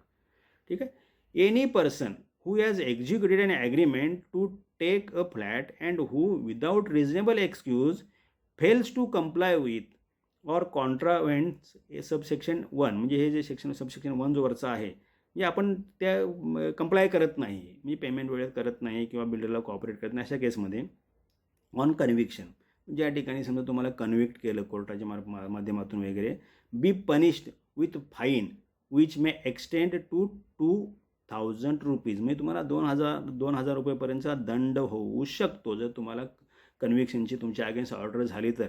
बट जनरली हे this is provision, just provision in the MOFA. पण म्हणजे असं काय आपल्यामध्ये हे नाही आहे की ऐकवत नाही, अशी कुठली ॲक्शन फ्लॅट पर्चेसरवरती झालेली आहे. But provision is there under section 12, that is about general liabilities of the flat taker. Now section 12A, that is manager not to cut off, withhold, curtail or reduce essential supply or services. आता बघा, manager means the person in whose possession the property is there for management. म्हणजे तो builder असेल किंवा builder नेमलेला माणूस असेल किंवा even तुमची मॅनेजिंग कमिटी असेल, ज्या कुणाच्या ताब्यामध्ये ती प्रॉपर्टी आहे, to manage and to provide essential services to the flat purchasers, flat owners, to the residents. आणि विदाऊट रिजनेबल एक्सक्यूज तुमच्या ह्या इसेन्शियल सर्व्हिसेस आहेत ह्या कट करायच्या नाही आहेत.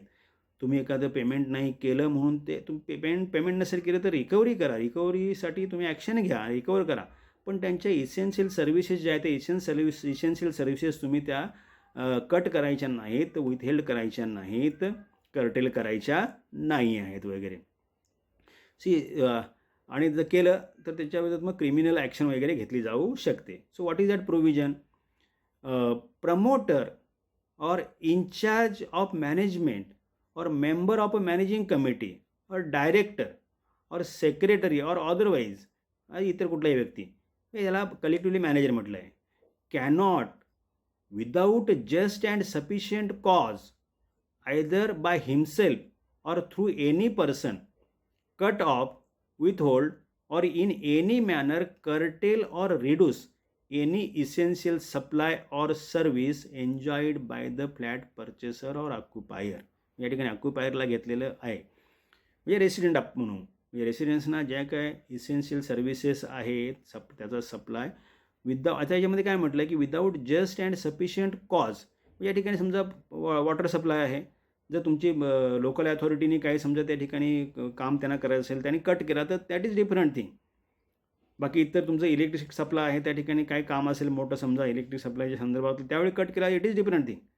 बट नॉर्मल कोर्समध्ये तुम्ही पैसे नाही भरले वगैरे अशा म्हणून तो कट करू शकत नाही. पैसे भरले नाही भरले तर रिकवर करा तुम्ही.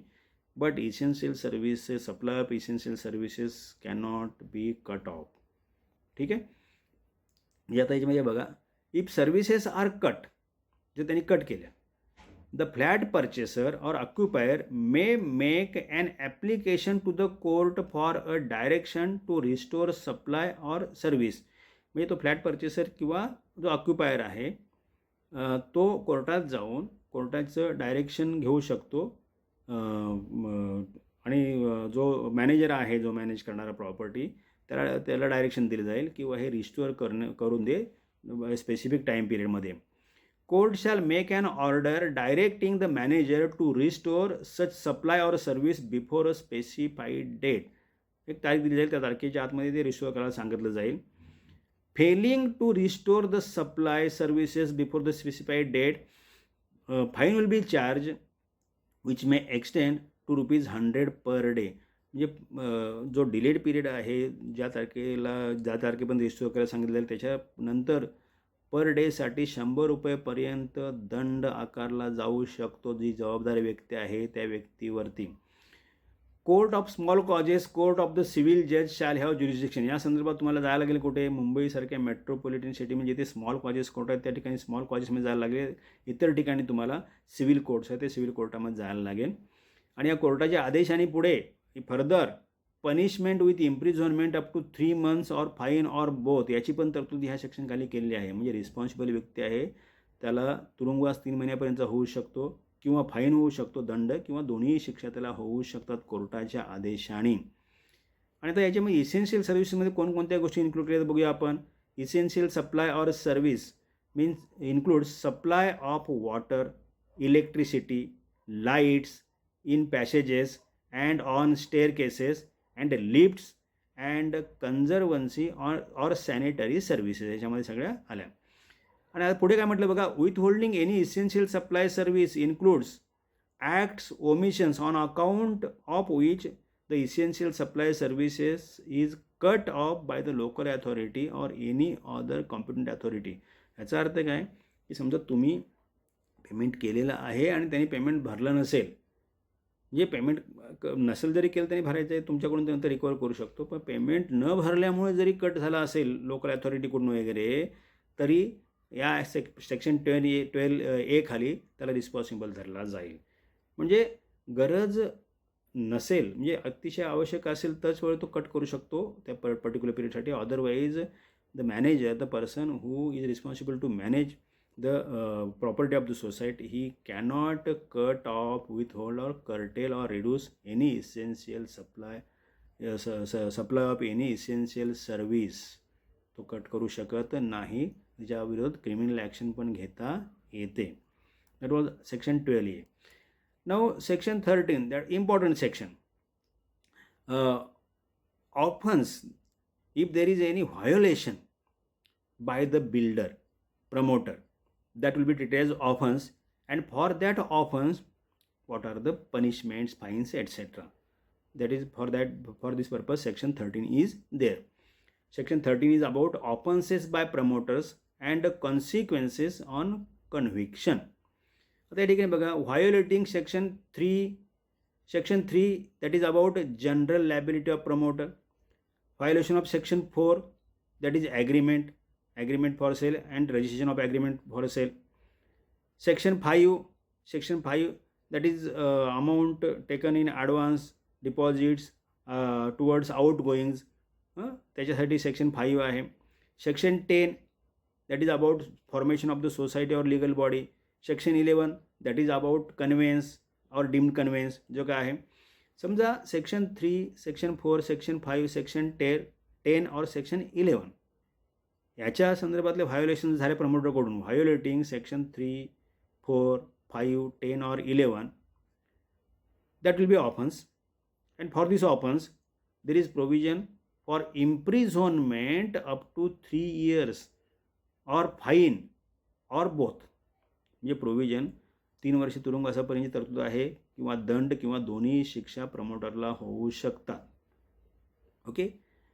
नाव सपोज अंडर सेक्शन 5 त्यांनी ज्या पैसे आपल्याकडून घेतलेले आहेत ते त्यांनी त्या स्पेसिफिक कारणासाठी वापरायचे आहेत, पण त्यांनी दुसऱ्या कुठल्या स्वतःच्या वैयक्तिक कारणासाठी वापरले, then that will be treated as criminal breach of trust which is more serious.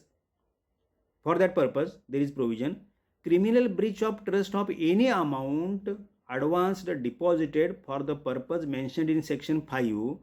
For this offense, means that will be criminal breach of trust, and for this offense there is provision for imprisonment up to 5 years, 5 वर्षापर्यंत तुरुंगवास त्याला होऊ शकतो, or fine और both, किंवा दंड किंवा दोन्ही शिक्षा त्याला होऊ शकतात. आता ह्याच्या व्यतिरिक्त समजा बाकी इतर काही त्याच्याकडून समजा व्हायोलेशन झाले तर violation of any other provision for that offence there is provision of imprisonment not less than 6 months up to 1 year, म्हणजे 6 महिन्यापेक्षा कमी नाही पण 1 वर्षापेक्षा जास्त नाही एवढा तुरुंगवास त्याला होऊ शकतो. Or fine not less than 10,000 up to ₹50,000, म्हणजे 10,000पेक्षा कमी नाही, 10,000 किंवा त्याच्यापेक्षा जास्त 50,000पर्यंत त्याला दंड होऊ शकतो. और बोथ किंवा दोन्ही त्याला शिक्षा होऊ शकतात. द प्रमोटर कन्व्हिक्टेड, बघा me if he is convicted under section 1, 2 or 3 of section 13, तर सेक्शन 4 काय म्हणतो की ऑन कन्व्हिक्शन त्याला जर कन्व्हिक्ट केलं, दोषी ठरलं आणि त्याला दंड वगैरे आकारला तर तो ब्लॅकलिस्ट पण केला जाऊ शकतो. See the promoter convicted of any offence except offence under section 12A. 12A म्हणजे तो इसेन्शियल सर्व्हिसेसचा होता बघा, तो म्हणजे इसेन्शियल सर्व्हिसेस तो कट करू शकत नाही, कर्टेल करू शकत नाही, तो सोडला तर बाकी सगळे ते जे ऑफन्सेस आहेत ना हे सिरियस नेचरचे मानले जातात. सेक्शन 12A सोडलं तर बाकी कुठल्याही ऑफन्ससाठी जर त्याला कन्व्हिक्ट केला असेल तर promoter shall B disqualified from undertaking construction of flats for a period of 5 years. म्हणजे पुढचे 5 वर्षासाठी त्याला ब्लॅकलिस्ट केलं जातं आणि कुठलीही कन्स्ट्रक्शन ॲक्टिव्हिटी तो करू शकत नाही. आता हे जे provided this is not applicable to the permissions already granted and for any additional permissions. समजा त्याला आत्तापर्यंत ज्या काही परमिशन्स दिलेत त्याला हे लागू होणार नाही, आणि आत्तापर्यंत परमिशन्स दिले त्याच्यामध्ये त्याला काही ॲडिशनल परमिशन्स पाहिजे असतील त्यालाही लागू होणार नाही.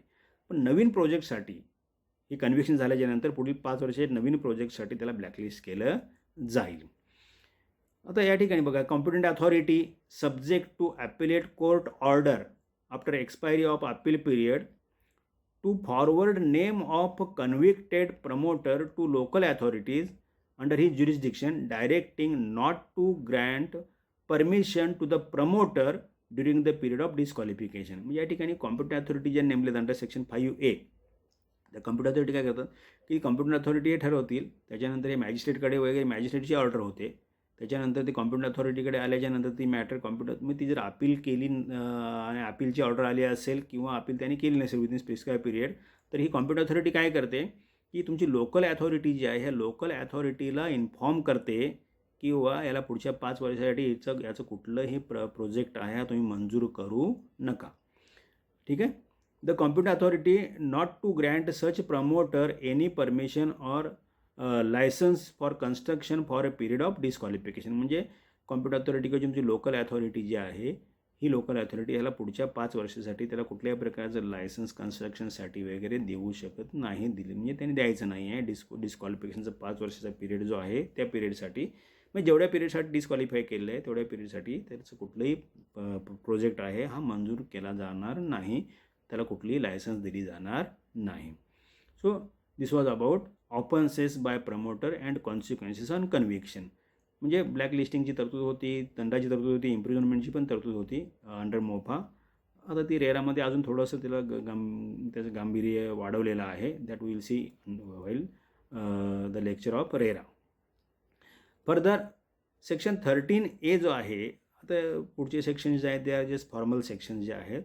ठीक आहे. Section 13A that is power of magistrate to pass sentences under this act म्हणजे अशा ज्या प्रकारच्या दंडाच्या किंवा इम्प्रिझनमेंटच्या केसेससाठी तुम्हाला कोणाची ऑर्डर घ्यायला लागेल, मॅजिस्ट्रेटची घ्यायला लागेल, कारण मॅजिस्ट्रेटकडे ही मॅटर दिली गेली फाईल करायला लागेल, तुम्हाला क्रिमिनल कंप्लेंट फाईल करायला लागेल. मेट्रोपॉलिटन सिटीजमध्ये म्हणजे मुंबईसारख्या शहरामध्ये मेट्रोपॉलिटन मॅजिस्ट्रेटकडे ही मॅटर जाईल. मुंबईच्या बाहेरचे जे शहर आहेत महाराष्ट्रामध्ये त्या ठिकाणी ज्युडिशियल मॅजिस्ट्रेट फर्स्ट क्लास असतात, JMFC ज्यांना आपण म्हणतो, तर त्यांच्याकडे ही मॅटर जाईल. For competent authority to be public servant 13B खाली काय म्हटलं आहे की कॉम्पिटंट अथॉरिटीज म्हणून जे अथॉरिटीज नेमलेत अंडर सेक्शन 5A त्यांना पब्लिक सर्वंट मानलं जाईल. त्यामुळे तुमचं RTI वगैरे हे सगळं त्या ठिकाणी ॲप्लिकेबल असणार आहे. 13C proceedings before competent authority to be judicial proceedings, म्हणजे कॉम्पिटंट अथॉरिटी समोर चालणारी जी प्रक्रिया ही न्यायिक प्रक्रिया मानली जाईल. मग त्या ठिकाणी कोर्टात जसं कामकाज चालतं तशा प्रकारे दोन्ही पार्टींना ऑपॉर्च्युनिटी देऊन सगळे एव्हिडन्सेस वगैरे रेकॉर्डवरती आणून मगच कॉम्पिटंट अथॉरिटी ऑर्डर करू शकते. देन 13D आहे competent authority is deemed to be civil court for certain purposes, म्हणजे त्याच्यामधले काही ज्या पर्पजेस आहेत त्यासाठी त्यांना सिव्हिल कोर्टाचा अधिकार आहे त्या कॉम्पिटंट अथॉरिटीला, म्हणजे समन्स इश्यू करणं वगैरे, हिअरिंग घेणं, एव्हिडन्स रेकॉर्डवरती आणणं, यासारखे जे सिव्हिल कोर्टाचे अधिकार आहेत ते त्यांना त्या म्हणजे या प्रोसिडिंगच्या दरम्यान मिळतात.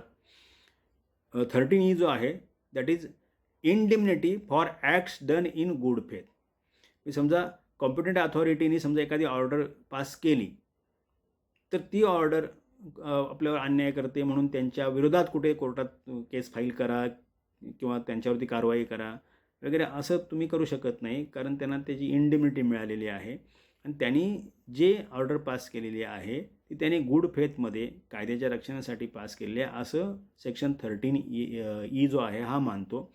म्हणजे no suit, prosecution or any other legal proceeding shall lie against any competent authority in respect of acts anything which is in good faith done or purported to be done by him under this act. या कायद्याखाली समजा त्यांच्याकडून काही कारवाई झाली असेल तर ती गुड फेथमध्ये झालेली आहे असं मानलं जाईल आणि त्यांच्यावरती कोणतंही कायदेशीर कारवाई तुम्हाला करता येणार नाही. फ्लॅट पर्चेसर लोकांना किंवा बिल्डरलाही ती त्यांना इंडिम्निटी मिळालेली आहे, म्हणजे त्यांना ती हमी मिळालेली आहे कॉम्पिटंट अथॉरिटीनं, म्हणजे कायद्याने त्यांना संरक्षण मिळालेलं आहे. नाव फर्दर सेक्शन 14 जो आहे दॅट इज ऑफन्सेस बाय कंपनीज. बऱ्याच वेळा काय होतं की हे डेव्हलपर्स जे आहेत they are companies or partnership firms. अशा वेळी काय होतं की जर कंपनीकडून हा ऑफन्स झाला तर तुम्ही इम्प्रिझनमेंट कोणाला करणार वगैरे हा प्रश्न उभा राहतो. That is why provision is there. Offences by companies त्याच्यामधला सबसेक्शन 1 जो आहे सेक्शन 14चा subsection 1, in charge of the company as well as the company shall be deemed to be guilty. म्हणजे या ठिकाणी कंपनीचा जो इन्चार्ज आहे त्यालाही आणि कंपनीलाही काय मानलं जाईल, गिल्टी मानलं जाईल, म्हणजे दोषी मानलं जाईल. Shall be deemed to be guilty of the offence and shall be liable to be proceeded against and punished accordingly. म्हणजे दोघांवरती कारवाई केली जाईल आणि पनिशमेंट दिली जाईल. May not be liable to such punishment if he proves, म्हणजे वैयक्तिक ज्या वेळेला तो जो इन्चार्ज आहे त्याची लायबिलिटी कधी नसेल किंवा त्याला पनिश कधी केलं जाणार नाही. If he proves that the offence was committed without his knowledge, म्हणजे त्या दुसऱ्या कुठली सबऑर्डिनेटनी वगैरे काही केलं असेल तर त्याला माहिती नसेल, हे ज्याने प्रूव्ह केलं तर त्याला त्याच्यातून मग सोडलं जाईल. or that he exercised all due diligence to prevent the commission of such offense. मी त्यांनी सगळी काळजी घेतली होती आणि काळजी घेतली तरीही सगळं म्हणजे त्याच्याकडून हा थोडा अपराध म्हणजे व्हायोलेशन झालेला आहे अशा वेळी त्याला स्पेअर केलं जाईल. आता समजा बघा पुढे काय म्हटलं आहे सबसेक्शन 2 खाली, where an offence has been committed with the consent or connivance of or is attributable to any negligence on the part of any director, manager, secretary or other officer of the company, such director, manager, secretary or other officer shall also be deemed to be guilty of that offense and shall be liable to be proceeded against and punished accordingly. म्हणजे समजा ह्याने हे याच्यापैकी जर कोणी involve असेल याच्यामध्ये, समजा जो इन्चार्ज आहे त्याने प्रूव्ह केलं किंवा हे माझ्या अप्रोक्ष झालेलं आहे, तर मग बाकीचे समजा हे डायरेक्टर दुसरा कुठला असेल, मॅनेजर, सेक्रेटरी किंवा अदर ऑफिसर्स वगैरे ह्यानाही जबाबदार धरलं जाईल आणि त्यांच्यावरती पण ही क्रिमिनल ॲक्शन केली जाऊ शकते, त्यांच्यावरती ही कारवाई केली जाऊ शकते, त्यांनाही तुरुंगवास दंड होऊ शकतो. ठीक आहे. तर या ठिकाणी म्हणजे कंपनीने जर ऑफन्स केला तर साधारणतः दंडासाठी कंपनीला जबाबदार धरलं जाईल आणि इम्प्रिझनमेंट वगैरे याच्यासाठी जी व्यक्ती जबाबदार आहे त्या व्यक्तीला जबाबदार धरलं जाईल. That was section 14 offences by companies. No further section 15 that is power to make rule. म्हणजे या कायद्याखाली जे रूल्स बनवण्याचे अधिकार, हा कायदा स्टेट गव्हर्नमेंटचा असल्यामुळं नॅचरली ते अधिकार स्टेट गव्हर्नमेंट 1967ला याचे रूल बनवले. पण then act to be section 16 जो आहे that act to be in addition to transfer of property act and to override contract to the contrary. म्हणजे बघा की या ठिकाणी ट्रान्सफर ऑफ प्रॉपर्टी ॲक्ट जो आहे मी तो सेंट्रल गव्हर्नमेंटचा ॲक्ट आहे. त्याच्यानुसारही तुमचे ॲग्रीमेंट्स वगैरे होतात, कॉन्ट्रॅक्ट्स होतात, प्रॉपर्टी ट्रान्सफर होतात, तो तर आहेच आहे. त्याच्या व्यतिरिक्त हाही मोफाही कायदा लागू राहील. मग तुम्ही कॉन्ट्रॅक्ट तुम्ही जे केले त्याच्यामध्ये काही जरी म्हटलं, म्हणजे बिल्डर बऱ्याचशा वेळा काय होतं बघा, ॲग्रीमेंटमध्ये काही काही अनड्यू कंडिशन्स टाकत असतो बिल्डर. म्हणजे तो टेरेस माझा असेल, गार्डन माझे असेल वगैरे, मी वरती मोबाईल टॉवर लावेन, ते सगळे अधिकार माझे असतील कन्व्हेन्स झालेल्या तरी वगैरे. तर हे सगळे इलिगल आहे ते. म्हणजे कॉन्ट्रॅक्ट जे केलं आहे बिल्डरने तुमच्याशी, या ॲग्रीमेंट फॉर सेल वगैरे, याच्यामध्ये काहीही जरी मेन्शन केलं असेल तरी मोफा प्रिव्हेल्स. मोफानुसारच बिल्डरला वागायला लागेल. त्याने कॉन्ट्रॅक्टमध्ये लिहिलं म्हणून ते तर करू शकतं असं नाही. मोफामध्ये आहे त्याप्रमाणेच त्याला वागायला लागेल. त्यांनी कॉन्ट्रॅक्टमध्ये काहीही मेन्शन केलेलं असू देत. त्यामुळं हा जो ॲक्ट आहे MOFA to override contract to the contrary, म्हणजे ते कॉन्ट्रॅक्ट करून ट्रान्सफर ऑफ प्रॉपर्टी म्हणजे ते रजिस्टर केलेलं असतं आणि त्यानुसार ती प्रॉपर्टी ट्रान्सफर झालेली असते, म्हणून ती प्रोव्हिजन ॲप्लिकेबल होईल असं नाही. MOFA shall override to the contract to the contrary, म्हणजे काय कॉन्ट्ररी काही कॉन्ट्रॅक्ट असे केलेले असतील तर त्या ठिकाणी मोफाला मंजूर नसणार. मोफानुसारच सगळ्या ॲक्शन जे आहेत हे प्रोजेक्ट आहेत हे राबवले जातील, ॲग्रीमेंट्स केली जातील आणि मोफानुसारच सगळी कारवाई होईल. Otherwise builder will be held responsible. त्यांनी कॉन्ट्रॅक्ट म्हणजे करारामध्ये काहीही मेन्शन करू देत, he will be held responsible and liable. ठीक आहे. सेक्शन 17 जो आहे that is application of certain provisions to flats already in existence. म्हणजे ह्या सेक्शनचे जे काही प्रोव्हिजन्स आहेत ते जे फ्लॅट ऑलरेडी एक्झिस्ट होते अगोदर त्यांनाही ॲप्लिकेबल आहेत. साधारणतः सेक्शन 2 जो आहे तो म्हणजे तुमचं डेफिनेशन संदर्भातला आहे. सेक्शन 6 आहे, सेक्शन 8 आहे, सेक्शन 9 आहे, सेक्शन 10 आहे, 11, 12, 13, 14, 15 आणि 16 हे जे आपण सेक्शन पाठीमागे बघितले. म्हणजे त्यामध्ये सेक्शन 2, सेक्शन 6, 8, 9, 10, 11, 12, 13, 14, 15 आणि 16 म्हणजे ह्या सेक्शनची प्रोव्हिजन्स आहेत जे आपण बघितली ती अगोदरच्या पण प्रॉपर्टीजना ॲप्लिकेबल आहेत. म्हणजे मोफाच्या अगोदर पण बिल्डर लोकांनी जे प्रॉपर्टीज विकले त्यालाही ही सेक्शन्स ॲप्लिकेबल आहेत. आणि लास्ट सेक्शन याच्यामधला सेक्शन 18 जो आहे that is act not to apply to the Maharashtra housing and area development authority. म्हणजे म्हाडाला हा कायदा लागू नाही. And the board established under the Maharashtra housing and area development act 1976. म्हणजे म्हाडा ॲक्ट 1976 त्याच्याखाली काही बोर्ड्स म्हणजे रिपेअर बोर्ड वगैरे सारखे, सेस बोर्ड, रिपेअर बोर्ड असे सारखे काही बोर्ड जे स्थापन केलेले आहेत त्या बोर्डांना म्हणजे म्हाडा किंवा म्हाडाच्या कुठल्याही बोर्डाला, म्हाडाच्या अथॉरिटीना हा कायदा लागू नाही, मोफा कायदा लागू नाही. म्हाडाच्या व्यतिरिक्त जे काय कन्स्ट्रक्शन ॲक्टिव्हिटी आहेत त्यांना लागू आहे. पण आपण रेरा बघितलं तर रेरा म्हाडाला ॲप्लिकेबल आहे, कारण रेरामध्ये ही अशी तरतूद नाही आहे, कारण रेरा कायदा सेंट्रल गव्हर्नमेंटनी पास केलेला आहे त्यामुळे ही तरतूद नाही आहे. मोफा महाराष्ट्र गव्हर्नमेंटनी पास केल्यामुळे त्यांनी म्हाडाला याच्यातून बाजूला काढलं होतं. ठीक आहे. आता आपण we have seen all the section wise all the sections of MOFA we have seen in detail. मला वाटतं की मोफा कायदा समजण्यासाठी तुम्हाला आजचं लेक्चर जे आहे हे बरंचसं हेल्पफुल होईल, मदत होईल याची तुम्हाला. तर मोफा जो आहे आत्ता रेरा आपल्याकडे आहे, त्याच्यातले बऱ्याचशा आत्ता प्रोव्हिजन्स आहेत त्या रेरानुसार पुढे गेल्या पाहिजेत, पण तरीही अजून मोफा ॲप्लिकेबल आहे, मोफा रिपील झालेला नाही. त्यामुळं काही डीम्ड कन्व्हेन्ससारख्या गोष्टी ज्या आहेत त्या तुम्हाला अंडर मोफाच तुम्हाला इम्प्लिमेंट करायला लागतात. आणि समजा याच्यापूर्वी रेराच्या इम्प्लिमेंटेशनच्या अगोदरच्या ज्या काही केसेस असतील त्या तुम्हाला मोफाच्या अंडरच तुम्हाला त्या डील करायला लागतात. त्यामुळे मोफाचं नॉलेज असणं आवश्यक आहे. That is why the knowledge of MOFA is must, is advisable ki to do practices professionally in this field. That is why this was my little effort to give knowledge to you about the Maharashtra ownership flats act 1963. तुम्हाला lecture समजला असेल. मला वाटतं की बऱ्याचशा provisions ज्या clear झाल्या असतील, तुम्हाला ज्या माहिती नसेल त्या माहिती पडल्या असतील. This was about the MOFA. Today's